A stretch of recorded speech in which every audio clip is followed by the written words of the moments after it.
ನಮಸ್ಕಾರ ಎಲ್ರಿಗೂ. ಇವತ್ತು ಸಿಲ್ಕ್ ಥ್ರೆಡ್ ಬ್ಯಾಂಗಲ್ ಮನೇಲಿ ಹೇಗೆ ಮಾಡೋದಂತ ನೋಡೋಣ.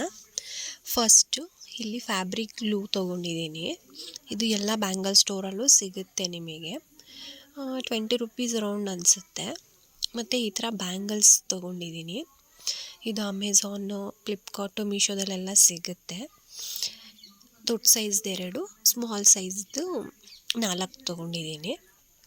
ಮತ್ತು ಇಲ್ಲಿ 4 ಸ್ಮಾಲ್ ಸೈಜ್ ತೊಗೊಂಡಿದ್ದೀನಿ, ಪೇರ್ ಮಾಡೋಕೆ ಆ ಕಡೆ ಈ ಕಡೆ. ಆಮೇಲೆ ರೆಡ್ ಕಲರ್ ಸಿಲ್ಕ್ ಥ್ರೆಡ್ ತೊಗೊಂಡಿದ್ದೀನಿ. ಇದು ಎಲ್ಲ ಬ್ಯಾಂಗಲ್ ಸ್ಟೋರಲ್ಲೂ, ಫ್ಯಾನ್ಸಿ ಸ್ಟೋರಲ್ಲಿ ಸಿಗುತ್ತೆ ನಿಮಗೆ. ಮತ್ತು ಇಲ್ಲಿ ರೌಂಡ್ ಸ್ಟೋನ್ ಸ್ವಲ್ಪ, ಮತ್ತು ಟ್ರಯಾಂಗಲ್ ಶೇಪ್ದು ಸ್ವಲ್ಪ ತೊಗೊಂಡಿದ್ದೀನಿ ಸ್ಟೋನ್ಸು ಮೇಲೆ ಡಿಸೈನ್ ಮಾಡೋಕ್ಕೆ. ನಿಮಗೆ ಆಲ್ಮೋಸ್ಟ್ ಎಲ್ಲ ಬ್ಯಾಂಗಲ್ ಸ್ಟೋರಲ್ಲೂ ಇವೆಲ್ಲ ಅವೈಲಬಲ್ ಸಿಗುತ್ತೆ. ಈಸಿಯಾಗಿ ಮನೆಯಲ್ಲೇ ಮಾಡ್ಕೊಬೋದು. ಈ ಥರ ಒಂದು ಟ್ರೇ ತೊಗೊಂಡಿದ್ದೀನಿ, ಅದು ಸಿಲ್ಕ್ ಥ್ರೆಡ್ಡು ಸುತ್ಕೊಳ್ಳೋಕ್ಕೆ. ಈ ಚಿಕ್ಕ ಬ್ಯಾಂಗಲ್ಲಿಗೆ ಬಂದು ಒಂದು 40 to 45 ರೌಂಡ್ಸ್ ಸುತ್ತಕೊಂಡ್ರೆ ಸಾಕು ಸಿಲ್ಕ್ ಥ್ರೆಡ್ನ. ಈ ಥರ ನೀವೊಂದು ಪ್ಯಾಡು, ಏನಾದರೂ ಒಂದು ಬುಕ್ಕು ಏನಾದರೂ ತೊಗೊಂಡು ಆ ಥರ ಸುತ್ಕೊಬೋದು. ಒಂದು 45 ರೌಂಡ್ಸ್ ಸುತ್ತಕೊಂಡು ಅದು ಬ್ಯಾಂಗಲ್ ಸ್ಟಾರ್ಟ್ ಮಾಡೋಣ. ಇದೆಲ್ಲ ಡ್ರೆಸ್ ಮ್ಯಾಚಿಂಗು, ಸ್ಯಾರಿ ಮ್ಯಾಚಿಂಗು ಎಲ್ಲ ಯೂಸ್ ಆಗುತ್ತೆ. ಮನೇಲಿ ಈಸಿಯಾಗಿ ಮಾಡ್ಕೋಬೋದು. ಇದು ನೀವು ಒಂದು ಸಾರಿ ಟ್ರೈ ಮಾಡಿ, ಅಷ್ಟೊಂದೇನು ಕಷ್ಟ ಅಂತ ಅನಿಸಲ್ಲ. 45 ರೌಂಡ್ಸ್ ಆಗಿದೆ. ಇಲ್ಲಿ ಕಟ್ ಮಾಡ್ಕೊತಿದ್ದೀನಿ. ಕಟ್ ಮಾಡಿಕೊಂಡು ಅದು ತುದಿ ಇರುತ್ತಲ್ಲ ಅದೆಲ್ಲ ಸಮ ಮಾಡಿಕೊಂಡು ಅದಕ್ಕೆ ಸ್ವಲ್ಪ ಗ್ಲೂ ಹಾಕಿ ಅಂಟಿಸ್ಕೊಳ್ಳೋಣ. ಇಲ್ಲ ಅಂದರೆ ಥ್ರೆಡ್ಡಲ್ಲಿ ಆ ಕಡೆ ಈ ಕಡೆ ಹೋಗ್ಬಿಡತ್ತಲ್ವಾ. ಸೊ ಫ್ರಂಟಿಗೆ ಸ್ವಲ್ಪ ಗ್ಲೂ ಹಾಕಿ ಅಂಟಿಸ್ಕೊತಾ ಇದ್ದೀನಿ. ಕೋಲ್ಡ್ ಆಗಿದೆ, ಅದಕ್ಕೆ ವಾಯ್ಸು ಸ್ವಲ್ಪ ಡಿಸ್ಟರ್ಬೆನ್ಸ್ ಇದೆ, ಅಡ್ಜಸ್ಟ್ ಮಾಡ್ಕೊಳ್ಳಿ. ಈ ಥರ ಅಂಟಿಸ್ಕೊಂಡು ಅದು ಸ್ವಲ್ಪ ಡ್ರೈ ಆಗಕ್ಕೆ ಬಿಡೋಣ. ಅದೆಲ್ಲ ಥ್ರೆಡ್ಡೆಲ್ಲ ಅಂಟ್ಕೊಳ್ಳುತ್ತೆ ಒಂದು ಕಡೆ, ಆವಾಗ ನಮ್ಗೆ ಈಸಿಯಾಗಿ ಸಿಗುತ್ತೆ. ಅದು ಫುಲ್ಲು ಅಷ್ಟು ಉದ್ದ ಆಗಿದೆ ನೋಡಿ, ಕಾಣಿಸ್ತಿದೆಯಲ್ಲ. ಈಗ ಬ್ಯಾಂಗಲ್ಲಿಗೆ ನಾವು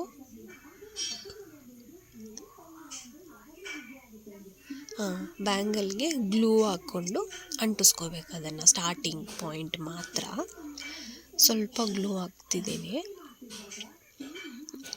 ಆ ಥರ ಸ್ವಲ್ಪ ಹಾಕಿ ಸ್ಟಾರ್ಟಿಂಗ್ ಪಾಯಿಂಟ್ ಅಂಟಿಸ್ಕೊಂಡ್ರೆ ಸಾಕು. ಇನ್ನು ಎಡ್ಜಲ್ಲೇ ಅಂಟಿಸ್ಕೊಳ್ಳೋದು. ಆ ಥರ ನೀಟಾಗಿ ಇದನ್ನು ಅಂಟಿಸಿ ಸ್ವಲ್ಪ ಡ್ರೈ ಆಗಕ್ಕೆ ಬಿಡಬೇಕು.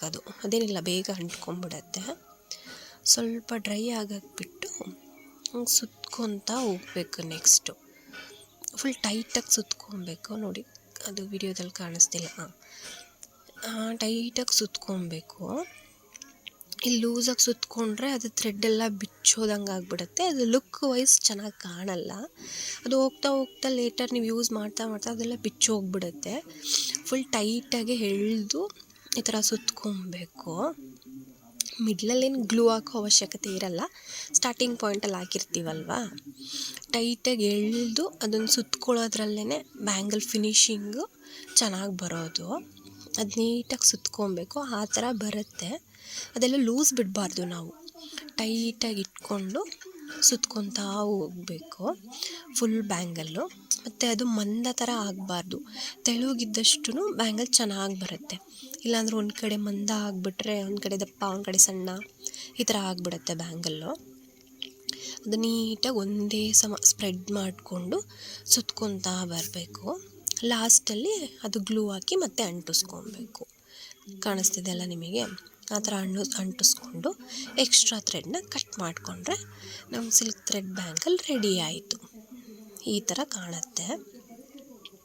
ಇಲ್ಲ 6 ಬ್ಯಾಂಗಲ್ಲು ರೆಡಿ ಮಾಡ್ಕೊಂಡಿದ್ದೀನಿ ನಾನು. ಈ ಥರ 4, ಸ್ವಲ್ಪ ಅಗಲ ಸೈಜ್ ಇರೋದು 2. ನಾವು ಬೇಕಾದ್ರೆ ಈ ಥರನಾದರೂ ಪೇರ್ ಮಾಡ್ಬೋದು. ಇಲ್ಲ ನಾವು 2 ಕೈಗೆ ಹಾಕ್ಕೊತೀವಿ ಅಂತ ಅಂದರೆ 3 ಬ್ಯಾಂಗಲ್ಸ್ ಈ ಥರನಾದರೂ ಪೇರ್ ಮಾಡ್ಬೋದು. 2 ಚೆನ್ನಾಗಿ ಕಾಣುತ್ತೆ. ಆ ಥರ ಏನಿಲ್ಲ, 2 ಚೆನ್ನಾಗಿ ಕಾಣುತ್ತೆ.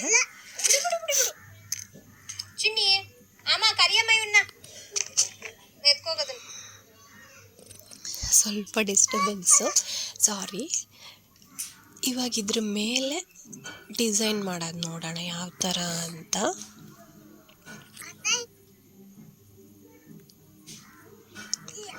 ಗ್ಲೂ ತೊಗೊತಿದ್ದೀನಿ. ಈ ಚಿಕ್ಕ ಬ್ಯಾಂಗಲ್ಗೆ ರೌಂಡ್ ಸ್ಟೋನ್ ತೊಗೊಂಡಿದ್ನಲ್ವ, ಅದರಿಂದ ಡಿಸೈನ್ ಮಾಡ್ಕೊಳ್ಳೋಣ. ಎಷ್ಟು ಬೇಕಷ್ಟು ಗ್ಲೂ ಹಾಕ್ಕೊಂಡು ಅದ್ರ ಮೇಲೆ ಆ ಸ್ಟೋನ್ ಅಂಟಿಸ್ಕೊಂಡ್ರೆ ಅಷ್ಟೇ, ಅದೇನಿಲ್ಲ, ಬೇಗ ಅಂಟ್ಬಿಡುತ್ತೆ. ಅದು ನೀಟಾಗಿ ಪ್ಲೇಸ್ ಮಾಡ್ಕೊಬೇಕಷ್ಟೇ ನಾವು, ನೀಟಾಗಿ ಪ್ಲೇಸ್ ಮಾಡ್ಕೊಬೇಕಷ್ಟೇ ನಾವು. ನನ್ನ ಮಗ ಡಿಸ್ಟರ್ಬ್ ಮಾಡ್ತಿದ್ದಾನೆ, ಸಾರಿ. ಆ ಥರ ಪ್ಲೇಸ್ ಮಾಡ್ಕೊಬೇಕು. ಸ್ವಲ್ಪ ಡ್ರೈ ಆಗೋಕ್ಕೆ ಸ್ವಲ್ಪ ಟೈಮ್ ತೊಗೊಳತ್ತಷ್ಟೇ. ಚೆನ್ನಾಗಿ ಡ್ರೈ ಆದಮೇಲೆ ಅದೇನು ಬೀಳೋದು ಆ ಥರ ಏನಾಗಲ್ಲ, ಚೆನ್ನಾಗಿ ಅಂಟ್ಕೊಳ್ಳುತ್ತೆ. ಆ ಥರ ಈ ಚಿಕ್ಕ ಬ್ಯಾಂಗಲ್ಲಿಗೆ 6 ಆ ಸ್ಟೋನ್ ಹಾಕೋಣ, ರೌಂಡ್ ಸ್ಟೋನು 6 ಆದರೆ ಸಾಕು. ಇನ್ನೂ ಜಾಸ್ತಿ ಆದರೆ ಜಾಸ್ತಿ ಅನಿಸ್ಬಿಡುತ್ತೆ. ನಾನಿಲ್ಲಿ 6 ಹಾಕ್ಕೊತಿದ್ದೀನಿ. ನನ್ನ ಮಗ ತುಂಬ ಡಿಸ್ಟರ್ಬ್ ಮಾಡ್ತಿದ್ದಾನೆ. ಆ ಥರ ಕಾಣುತ್ತೆ. 6 ಅಂಟಿಸ್ಕೊಂಡ್ರೆ. ಆ್ಯಕ್ಚುಲಿ ಇದು ವಿಡಿಯೋ ಆಗ್ತಿದೆ ಅಂತ ನಾನು ಸ್ಟೋನ್ಸ್ ಎಲ್ಲ ಅಂಟಿಸ್ಬಿಟ್ಟಿದ್ದೆ, ಅದು ವಿಡಿಯೋ ಆಗಿಲ್ಲ. ಸೊ ಇಲ್ಲಿಂದ ಕಂಟಿನ್ಯೂ ಮಾಡ್ತಿದ್ದೀನಿ ನಾನು. ಇದು ಟ್ರಯಾಂಗಲ್ ಶೇಪ್ದಿತ್ತಲ್ವ ಸ್ಟೋನು, ಅದನ್ನು ಸ್ವಲ್ಪ ದೊಡ್ಡ ಬ್ಯಾಂಗಲ್ ಇತ್ತಲ್ಲ, ಅಗಲ ಇರೋ ಬ್ಯಾಂಗಲ್, ಅದಕ್ಕೆ ಅಂಟಿಸ್ಕೊತಾ ಇದ್ದೀನಿ. ಅದು ಬ್ಯಾಂಗಲ್ ಫುಲ್ಲು ಅಂಟಿಸ್ಕೊಳ್ಳೋಣ, ಅದನ್ನು ಚೆನ್ನಾಗಿ ಕಾಣುತ್ತೆ. ಅದು ನೀಟಾಗಿ ಪ್ಲೇಸ್ ಮಾಡ್ಕೊತಾ ಹೋಗಬೇಕು ನಾವು. ಅದು ಆ ಕಡೆ ಈ ಕಡೆ ಹೋಗ್ಬಿಡುತ್ತೆ ಚೂರು. ಅದು ಗ್ಲೂ ಹಾಕಿ ನೀಟಾಗಿ ಪ್ಲೇಸ್ ಮಾಡ್ಕೊತಾ ಹೋದರೆ ಔಟ್ಫುಟ್ ಅಂತೂ ಚೆನ್ನಾಗಿ ಬರುತ್ತೆ, ನೋಡೋಕ್ಕೂ ಅಷ್ಟೇ ಚೆನ್ನಾಗಿ ಕಾಣುತ್ತೆ. ಸ್ವಲ್ಪ ಪೇಷನ್ಸಿಂದ ಮಾಡಬೇಕಷ್ಟೇ ಇದನ್ನು. ಏನಿಲ್ಲ, ಆರಾಮಾಗಿ ನಾವು ಫ್ರೀ ಟೈಮಲ್ಲೆಲ್ಲ ಈ ಥರ ಮಾಡಿಕೊಂಡ್ರೆ ನಾವು ಸ್ಯಾರಿ ಮ್ಯಾಚಿಂಗ್ ಆಗಲಿ, ಡ್ರೆಸ್ ಮ್ಯಾಚಿಂಗ್ ಆಗಲಿ ಯೂಸ್ ಮಾಡ್ಕೊಬೋದು. ಚೆನ್ನಾಗಿರುತ್ತೆ ಬ್ಯಾಂಗಲ್ಸು. ಇವಾಗ ನಾವು ಮ್ಯಾಚಿಂಗ್ ಬ್ಯಾಂಗಲ್ಸೇ ತೊಗೊಬೇಕು ಅಂತ ಅಂದರೆ ಕಾಸ್ಟ್ ಆಗುತ್ತಲ್ವಾ. ಸೊ ಈ ಬ್ಯಾಂಗಲ್ಸ್ಗೂ ಕಾಸ್ಟ್ ಆಗುತ್ತೆ, ಬಟ್ ನಾವು ಸಿಲ್ಕ್ ಥ್ರೆಡ್ಡಿಂದ ನಾವೇ ಮಾಡ್ಕೊಳ್ಳೋದ್ರಿಂದ ಸ್ವಲ್ಪ ಕಾಸ್ಟ್ ಸೇವ್ ಆಗುತ್ತೆ ಅಂತ ಹೇಳ್ಬೋದು. ಮತ್ತು ನಾವು ಮೆಟಲ್ಲು, ಹಳೇದು ಯಾವುದಾದ್ರೂ ಮೆಟಲ್ ಬ್ಯಾಂಗಲ್ಸ್ ಇರುತ್ತಲ್ಲ, ಅದರಿಂದನೂ ನಾವು ಈ ಥರ ಮಾಡ್ಕೊಬೋದು.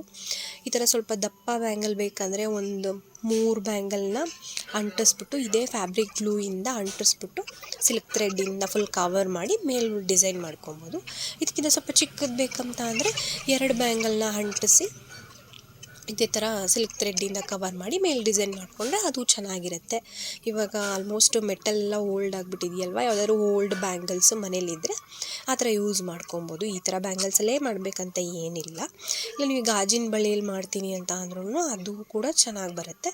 ಅದೇ ಅದು ಒಡೆದೋಗದೆ ಇರೋ ಥರ ನೋಡ್ಕೊಬೇಕಷ್ಟೇ. ಒಡೆದೋದ್ರೆ ಈ ಥರ ಎಲ್ಲ ಮಾಡಿದ್ದೆಲ್ಲ ವೇಸ್ಟ್ ಆಗಿಬಿಡುತ್ತೆ. ಅದರಲ್ಲೂ ಚೆನ್ನಾಗಿ ಬರುತ್ತೆ ಔಟ್ಪುಟ್ಟು, ನೋಡ್ಬೋದು. ಈ ಥರ ನಾನು ಫುಲ್ಲು ಅಂಟಿಸ್ಕೊತಾ ಇದ್ದೀನಿ. ಟ್ರಯಾಂಗಲ್ ಶೇಪ್ದು ಸ್ಟೋನ್ನ ಫುಲ್ ಅಂಟಿಸ್ಕೊಂಡ್ರೆ 2 ಬ್ಯಾಂಗಲ್ಲು ಲುಕ್ ವೈಸ್ ತುಂಬ ಚೆನ್ನಾಗಿರುತ್ತೆ. ನೀವು ಒಂದ್ಸರಿ ಫ್ರೀ ಟೈಮಲ್ಲಿ ಯಾವಾಗಾದರೂ ಫ್ರೀ ಇದ್ದರೆ ಮನೇಲಿ ಈ ಥರ ಒಂದು ಟ್ರೈ ಮಾಡಿ, ಚೆನ್ನಾಗಿ ಬರುತ್ತೆ. ಇಲ್ಲಿ ಅಷ್ಟು ಡಿಸೈನ್ ಅಷ್ಟು ಕ್ಲಿಯರಾಗಿ ಕಾಣಿಸ್ತಿಲ್ಲ, ನೈಟ್ ಮಾಡಿದ್ದು ನಾನಿದು, ಅಷ್ಟು ಕ್ಲಿಯರಾಗಿ ಕಾಣಿಸ್ತಿಲ್ಲ. ಮಾರ್ನಿಂಗ್ದು ಒಂದು ವಿಡಿಯೋ ಅಪ್ಲೋಡ್ ಮಾಡಿದ್ದೀನಿ, ಅದರಲ್ಲಿ ಕ್ಲಿಯರಾಗಿ ಕಾಣುತ್ತೆ.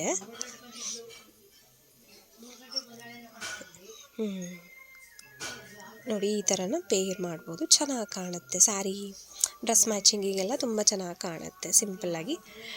ಇದರಲ್ಲಿ ಕ್ಲಿಯರಾಗಿ ಕಾಣಿಸ್ತಿದೆ ನೋಡಿ ಡಿಸೈನು. ಸ್ವಲ್ಪ ಎಲ್ಲ ಡ್ರೈ ಆಗಿದೆ ಅಲ್ವಾ, ಇನ್ನೂ ಲುಕ್ ಚೆನ್ನಾಗಿ ಕಾಣಿಸ್ತಿದೆ. ಅದು ಡ್ರೈ ಇಲ್ಲದೆ ಇರಬೇಕಾದ್ರೆ ಗ್ಲೂ ಸ್ವಲ್ಪ ಹಾಗೆ ಕಾಣುತ್ತೆ.